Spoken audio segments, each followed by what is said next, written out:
నమస్తే అండి. ఓం శ్రీ సిద్ధ ఆయుర్వేద హాస్పిటల్ గురించి వివరిస్తాను.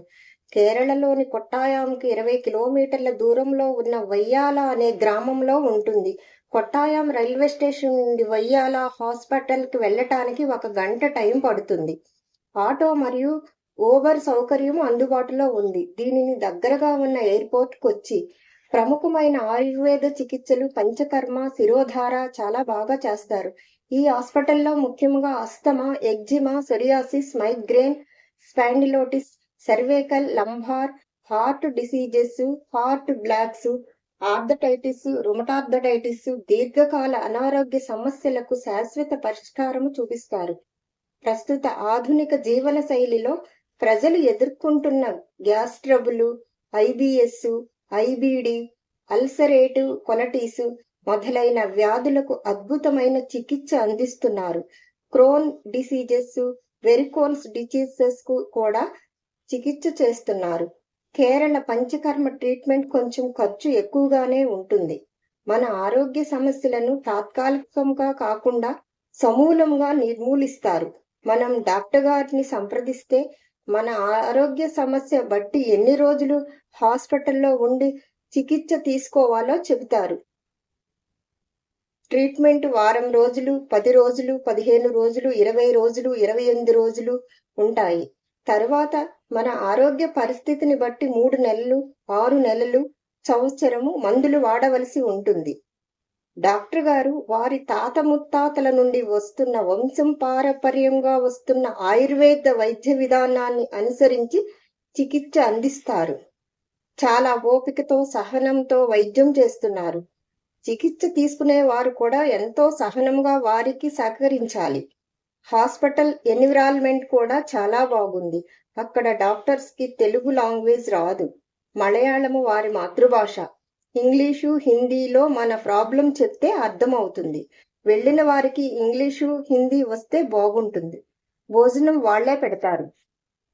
బాగుగానే ఉంది. కాఫీ, టిఫిన్, టీ మొదలైనవి అన్ని పేషెంట్ తో పాటు హెల్పర్ కి కూడా వారే పెడతారు. మా ఫ్రెండ్ కెనడా నుంచి వచ్చి ఈ హాస్పిటల్లో ట్రీట్మెంట్ తీసుకుని ఆరోగ్యాన్ని చక్కదిద్దుకున్నారు. ఆయన చెప్తే మేము కూడా వెళ్లి ట్రీట్మెంట్ తీసుకున్నాము. ఎవరికైనా ఉపయోగపడుతుంది అనే సదుద్దేశంతో ఈ వీడియో చేస్తున్నాను. హాస్పిటల్ పరిధిలోనే ఫార్మసీ ఉంటుంది. ఎన్నో అద్భుతమైన మూలికలు పొడుల రూపంలోనూ, కషాయాల రూపంలోనూ తయారు చేసి మనకు అందిస్తూ ఉంటారు. మొదటిసారి హాస్పిటల్లో చేరి చికిత్స తీసుకున్న తర్వాత మనం ఇంకా హాస్పిటల్కి వెళ్ళవలసిన అవసరం ఉండదు. ఆన్లైన్లో సంప్రదించి మందులు తెప్పించుకునే సౌకర్యం ఉంది. అన్ని విధాలుగా హాస్పిటల్ యాజమాన్యం మనకు సహకరిస్తుంది. వాళ్ళు అనుసరించే పద్ధతి బాగుంది. ఆయుర్వేదం అనేది ఒక ప్రాచీన వైద్య విధానము.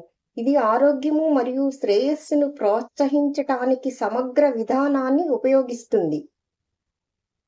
ఇది వ్యక్తి యొక్క శారీరక మరియు మానసిక ఆరోగ్యాన్ని బ్యాలెన్స్ చేయటంపై దృష్టి పెడుతుంది.